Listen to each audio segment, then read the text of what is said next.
Chapter 6. In the Army. Sometimes, God has a way of taking a young man from the cotton fields of Alabama and placing him in the middle of history. When I enlisted in the United States Army, I wasn't looking to become part of something bigger than myself. Like many young men, I simply wanted an opportunity, a chance to build a future, a chance to prove myself. I had no idea where that decision would lead. Before long, the Army gave me my first assignment. It wasn't overseas. It wasn't on a battlefield. It was in Oxford, Mississippi, during one of the most turbulent moments in our nation's history. The civil rights movement had reached a boiling point. The University of Mississippi, known to many as Ole Miss, had admitted its first female African-American student. The decision divided the nation. Anger filled the streets. Crowds gathered. Some came to witness history, while others came determined to stop it. Our orders were clear. Protect her, no matter what happened. I remember seeing her for the first time. I wasn't much older than she was. Yet she carried herself with a quiet determination that I have never forgotten.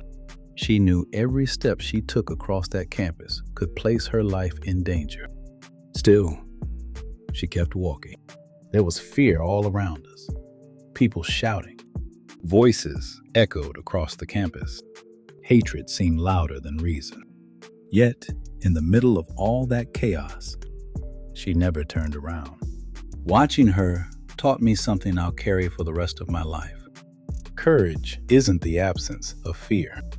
It's choosing to keep moving, even when fear is walking beside you. Standing guard wasn't just another military assignment. It became a lesson in dignity, a lesson in perseverance, a lesson in what it means to stand for something greater than yourself. Every day brought new challenges. Every day reminded me that history isn't written only by famous names. Sometimes it's written by ordinary people who simply refuse to give up. After several months, new orders arrived. Vietnam. The moment I read those orders, my heart became heavy. I had grown close to the men I served with in Mississippi. Together, we had faced angry crowds, uncertainty, and long days filled with tension. Now we were preparing to face something even more dangerous: war. Leaving Mississippi wasn't easy. Neither was saying goodbye to the friends who had become brothers. But soldiers don't always get to choose where they go. We simply answer the call. Vietnam was unlike anything I had ever imagined. The sounds, the heat, the constant uncertainty. Everything felt different. Every sunrise carried questions no one could answer. Every mission demanded complete trust in the men standing beside you. Out there, one careless decision could cost a life. Oddly enough, I often found myself thinking about the farm back in Redland. Growing up, I never imagined those long days working the fields would prepare me for combat. But they did. Farm life had taught me how to work until my body was exhausted. It taught me patience. It taught me how to adapt when conditions suddenly changed. Most importantly, it taught me how to survive. Those lessons became just as valuable in the jungles of Vietnam as they had been in the fields of Alabama. Looking back now, I can see that every chapter of my life had been preparing me for the next one. The loss of my mother had taught me endurance. Life on the farm had taught me discipline. Mississippi had taught me courage. And Vietnam, well,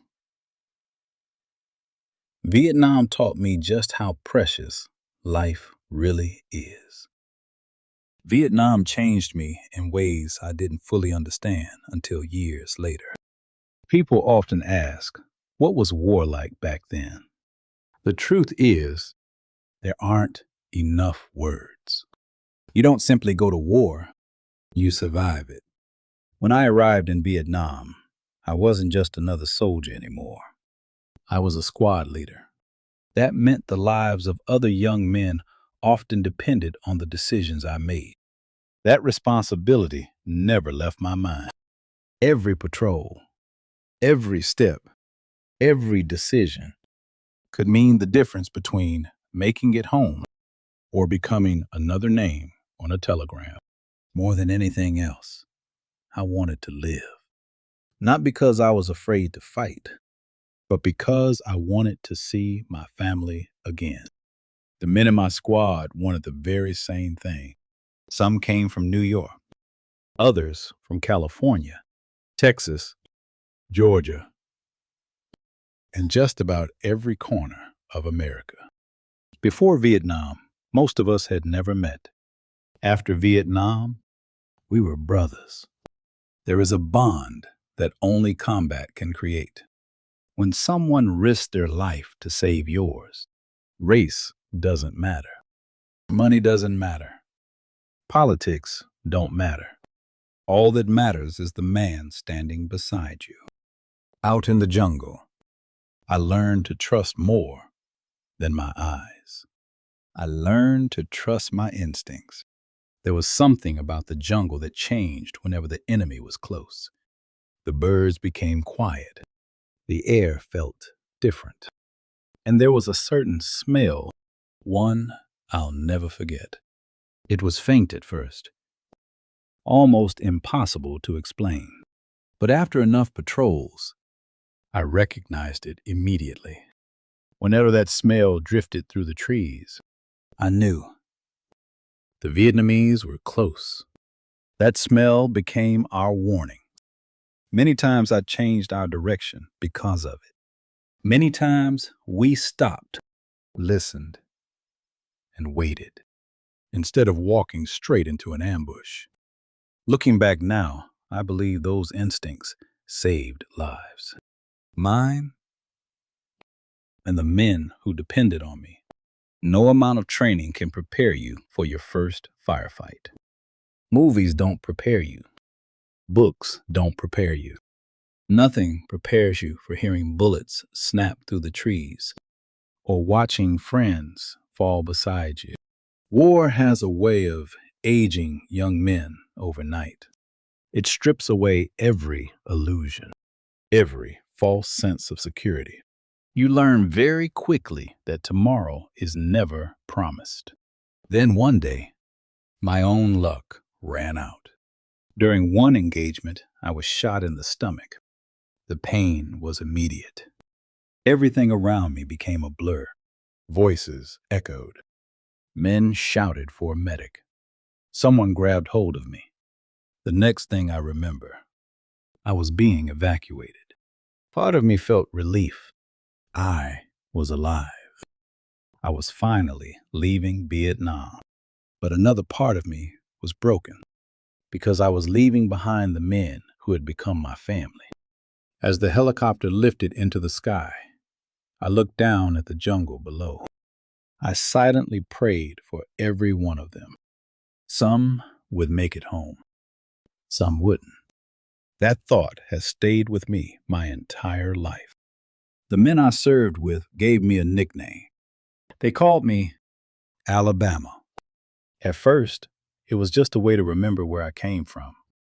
But over time, it became much more than that.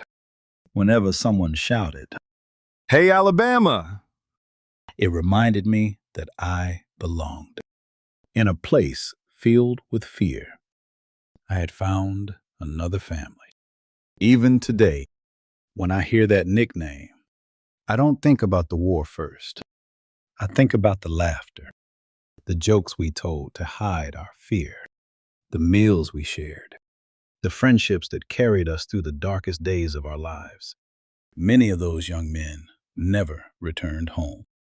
Their dreams ended in a country far away from the families who loved them. I carry their memories with me every day, not because I have to, but because I owe them that much.